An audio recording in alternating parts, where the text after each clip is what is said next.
Audiolibros en 15 minutos. Suscríbete al canal y explora un nuevo libro cada día. Los destinos humanos están entrelazados, a través del tiempo y el espacio, en una red en constante expansión. Si te imaginas la historia de tu propia vida, y la de los demás, como líneas rectas que solo avanzan, entonces tienes una idea equivocada. En realidad, nuestras vidas e historias colectivas se ramifican en innumerables direcciones diferentes, en una red infinitamente conectada.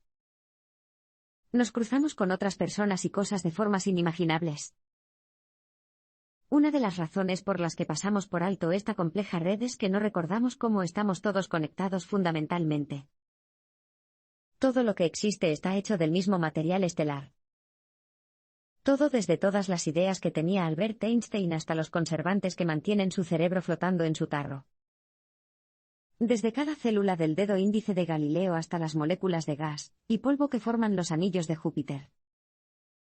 Desde las notas iniciales de la Quinta Sinfonía de Beethoven hasta el sonido de una voz que te encanta. Todo surgió con el Big Bang, de una sola fuente, hace 800 millones de años. Si conocemos esta verdad esencial, ¿por qué nos consideramos completamente distintos, separados, atomizados? Por ejemplo, algunos de nosotros nos centramos tanto en el desarrollo personal que olvidamos que otras personas en nuestras vidas también nos moldean de manera importante. De hecho, el poeta Walt Whitman sabía lo conectados que estamos cuando escribió: "Cada átomo que me pertenece es igual de bueno que te pertenece a ti". Nuestras grandes ideas y avances, en el arte, la ciencia y la filosofía, no evolucionaron por separado, sino a través de grandes redes de conexión. Muchas de estas conexiones son invisibles y apenas se pueden rastrear. Y muchas de las ideas que se convirtieron en revoluciones o cambios de comprensión se desarrollaron primero en la oscuridad, gestándose a lo largo de muchas épocas, entre diferentes disciplinas. Al acumularse como gotas individuales de agua a lo largo de diferentes canales, eventualmente formaron un gran torrente. Esto se ejemplifica mejor con las luchas por la igualdad entre razas, géneros, clases y sexualidades. Pioneros como la primera astrónoma estadounidense Maria Mitchell o los primeros abolicionistas Frederick Douglass provocaron movimientos que, a lo largo de la historia, contribuyeron a grandes cambios y afectaron a causas mucho más allá de las suyas propias. A través de sus descubrimientos científicos y su ciencia ficción, Johannes Kepler dio forma al futuro.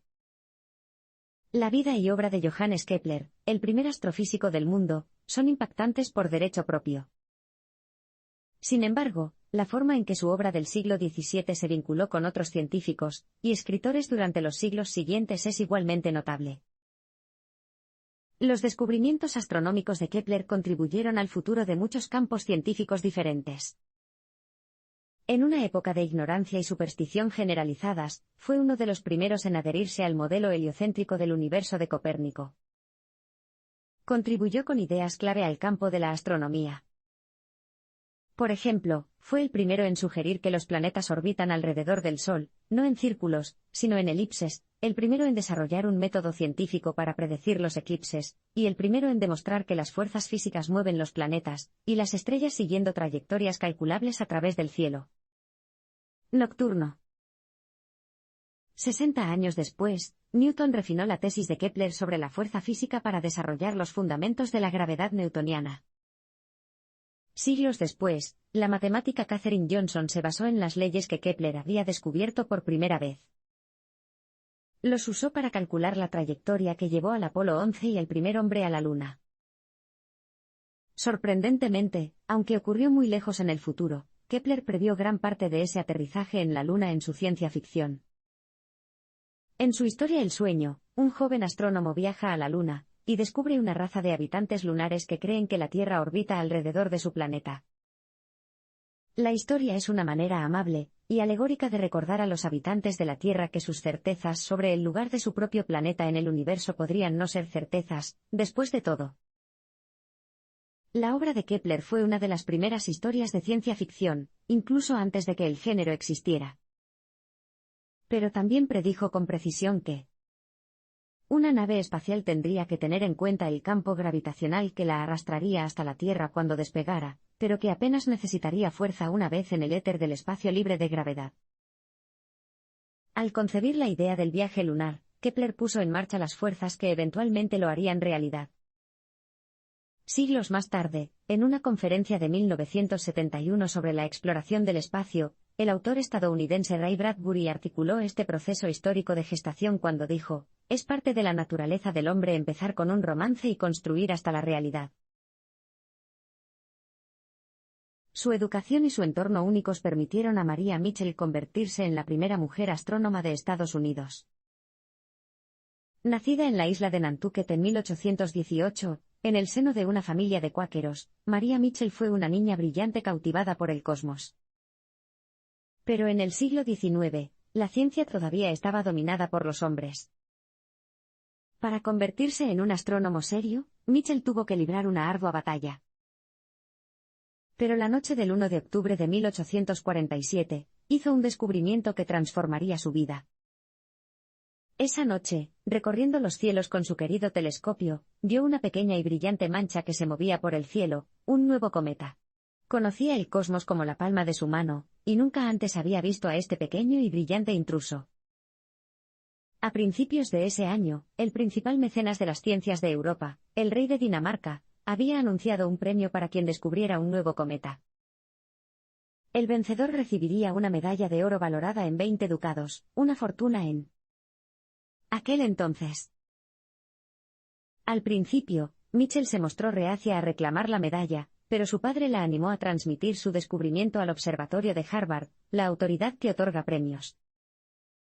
Sin embargo, las tormentas retrasaron el servicio postal y, antes de que su carta pudiera llegar, un astrónomo de Europa también observó el cometa. Afortunadamente, las autoridades fueron lo suficientemente generosas como para permitir la victoria de María. María se convertiría en la primera mujer astrónoma de los Estados Unidos, la primera mujer admitida en la Academia Estadounidense de Artes y Ciencias y la primera mujer en ser empleada por el gobierno para una habilidad especializada no doméstica, como una calculadora humana especial para fines náuticos. Sus antecedentes y su familia contribuyeron enormemente al éxito de Mitchell. Tuvo la suerte de crecer en una familia extraordinariamente amorosa, con una madre muy erudita y un padre inusualmente presente. Todos eran atípicos para la época. Su padre la trataba como a una compañera intelectual y satisfacía todas las curiosidades que tenía, a la vez que tenía la suficiente visión de futuro como para no privilegiar a sus hijos menos dotados. Y como cuáqueros, se insistió en la igualdad de educación de niños y niñas. Por último, crecer en la zona marinera de Nantucket significaba vivir en un lugar donde las matemáticas eran una necesidad práctica para los marineros y balleneros que navegaban por el Atlántico, no solo una actividad intelectual elevada. Durante sus largos y sombríos inviernos, María también tuvo tiempo de sobra para cultivar su interés por la astronomía en interiores. La educación y el entorno únicos de Mitchell recuerdan que nadie es una persona completamente hecha a sí misma. Todos estamos moldeados por una intrincada red de familia, lugar y cultura. A lo largo de los siglos, muchas personas geniales han considerado que la belleza está aliada con la verdad. La poetisa del siglo XIX Elizabeth Barrett Browning pensaba que había diferentes tipos de belleza, en las artes, obviamente, pero también en la física y en la moral. Todos eran reflejos de una verdad esencial sobre el universo. A lo largo de los siglos, muchos han compartido esta creencia.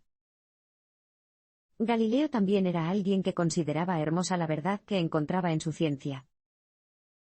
Refutó el modelo geocéntrico predominante del universo que sostenía que la Tierra creada por Dios estaba en el centro de todo. Descubrió la primera evidencia en contra del dogma no científico de la época, cuando observaba las diferentes fases de Venus. Si la opinión predominante hubiera sido correcta, entonces Venus no podría iluminarse desde el punto de vista de la Tierra, ya que eso lo habría colocado en el lado opuesto del Sol. Pero a través de su telescopio, Galileo pudo ver Venus resplandeciente en el espacio oscuro. Y representando una verdad tan poderosa y controvertida, encontró que el planeta era aún más hermoso. La conexión entre la belleza y la verdad también fue expresada por el poeta estadounidense del siglo XIX Ralph Waldo Emerson. En sus conferencias sobre el tema, sostuvo que la belleza atrae naturalmente la curiosidad y el asombro, invitándonos a investigar qué hay debajo de su superficie. Veía la belleza como algo parecido a un lenguaje, un código para transmitir la verdad, tan intrínseco al universo como las matemáticas o la física. Maria Mitchell, a quien conocimos en un abrir y cerrar de ojos, asistió a las conferencias de Emerson. También ella pensaba a veces que se sentía atraída por mirar el cosmos en busca de su verdad científica, principalmente porque era muy hermoso. La unión de la belleza y la verdad también se puede encontrar en las luchas por la justicia social. Tomemos, por ejemplo, a Frederick Douglass, el famoso abolicionista. En la década de 1860, pronunció una conferencia titulada Imágenes y Progreso, en la que examinó los vínculos entre el arte figurativo y la reforma política. En él, Douglass argumentó que el medio emergente de la fotografía ayudaría a acabar con la desigualdad, porque permitía a las personas presentar lo real en contraste con lo ideal. La fotografía podría hacer visceral la brecha entre nuestra realidad defectuosa y la realidad a la que aspiramos. Douglass vio un nuevo tipo de belleza en este poder, un poder que nos impulsaría a actuar. A lo largo de la historia, la verdad sobre la naturaleza amorosa de las personas siempre ha sido más compleja que las etiquetas que se les ponen. En el siglo XIX, a las personas que se consideraba que tenían relaciones irregulares, y no heteronormativas a veces se las describía como uranianas. Derivado del nombre de la diosa griega Afrodita Urania, que fue creada a partir de los testículos del dios Urano, uraniano se refería a alguien del tercer sexo. Hoy reconoceríamos a las personas descritas con este término, en términos generales, como queer. Sin embargo, debido a las restricciones del pasado, muchas personas a lo largo de la historia han ocultado su naturaleza a los demás e incluso a sí mismas. La historia está llena de relaciones que nunca se realizaron del todo, o que desafían una definición fácil. Los autores Herman Melville y Nathaniel Hawthorne desarrollaron un vínculo de este tipo. Al leer la colección de cuentos de Hawthorne Moses from an Old Man's in the Literary World en 1850, Melville quedó encantada con el escritor de más edad. Al reseñar el libro, Melville escribió: "Un hombre de naturaleza profunda y noble se ha apoderado de mí". Melville estaba enamorado de la obra de Hawthorne y, por extensión, del hombre mismo, a quien había conocido en una reunión literaria poco antes. Por parte de Hawthorne, también se sintió atraído por el escritor más joven, y se conmovió más allá de las palabras cuando Melville le dedicó su novela Moby Dick. Pero la amistad se enfrió cuando las cartas de Melville a Hawthorne se volvieron más febriles. Su ardor era demasiado para el más reservado Hawthorne, que comenzó a retirarse. La cálida conversación y la adoración mutua entre los dos hombres se conservan en las cartas que se dirigieron, y lo que ocurrió entre ellos puede describirse como una especie de romance, pero nunca sabremos si la época y las convenciones se mantuvieron así o si hubo algo más en su historia. El profundo vínculo de Maria Mitchell con la belleza de la sociedad Ida Russell era igualmente indefinible. Mitchell tenía una naturaleza muy reservada, y sus relaciones personales parecían haberse mantenido en un nivel estrictamente platónico. Sin embargo, su relación con Ida Russell, una bella e inteligente personalidad de la alta sociedad, era diferente. A diferencia de sus muchas otras amigas, Ida inspiró posesividad y celos en Mitchell, rasgos normalmente fuera de su carácter. Pero aparte de la evidente atracción por Ida revelada en las cartas de Mitchell, nadie sabe lo que pasó entre ellos.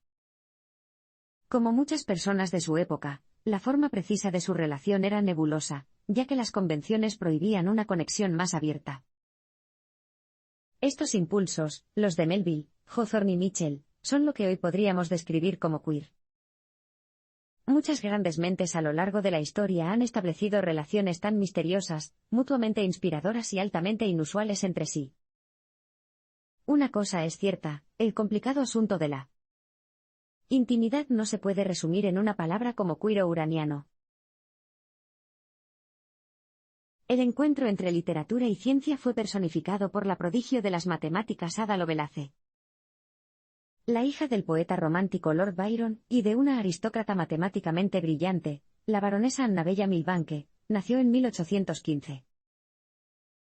Sin embargo, el matrimonio de Byron y Milbanke no duró mucho, después de que se descubriera que Byron tenía una aventura con su media hermana, Augusta.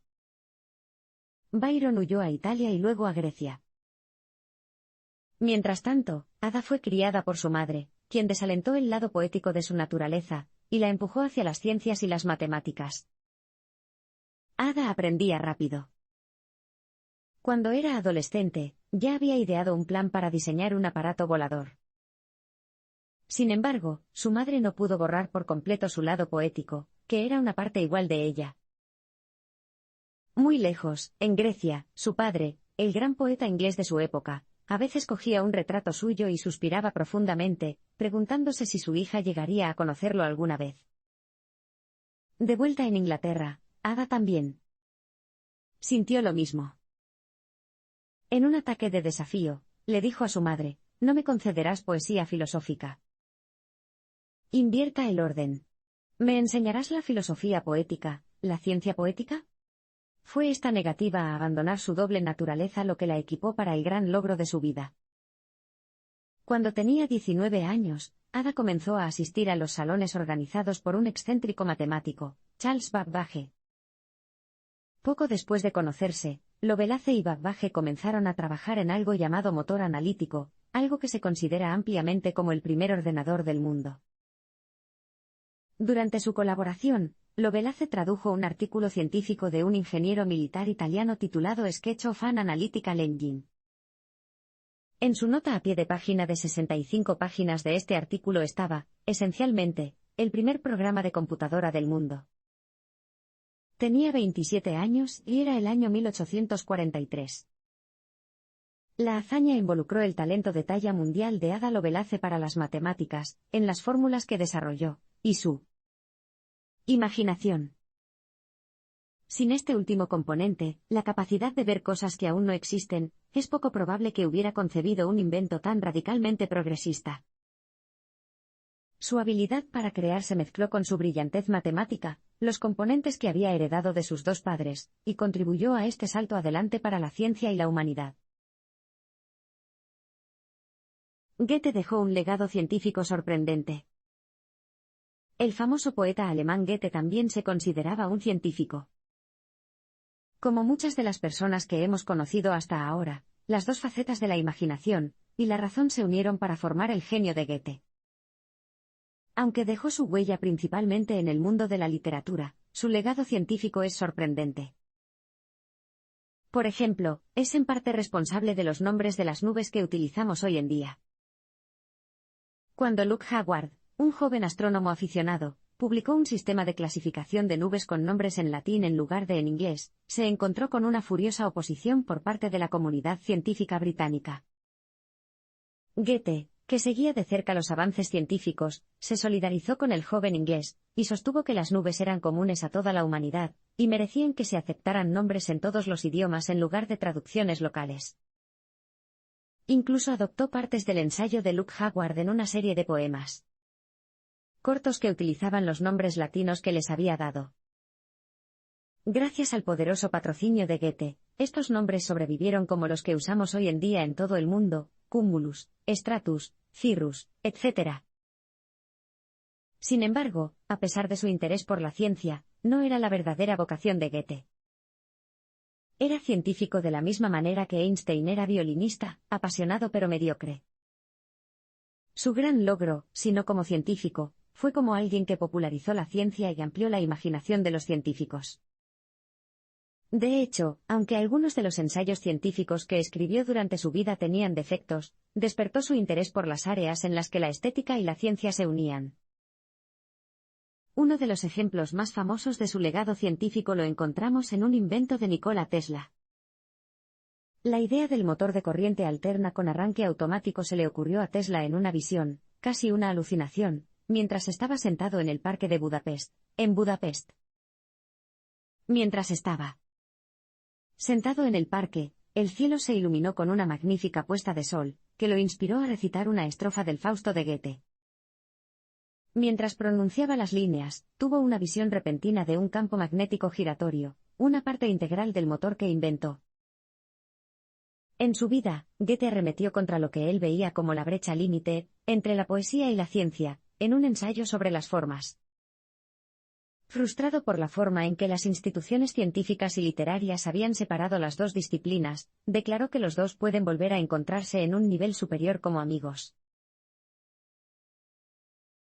Incluso las mentes más científicas son propensas a lo místico frente a la mortalidad.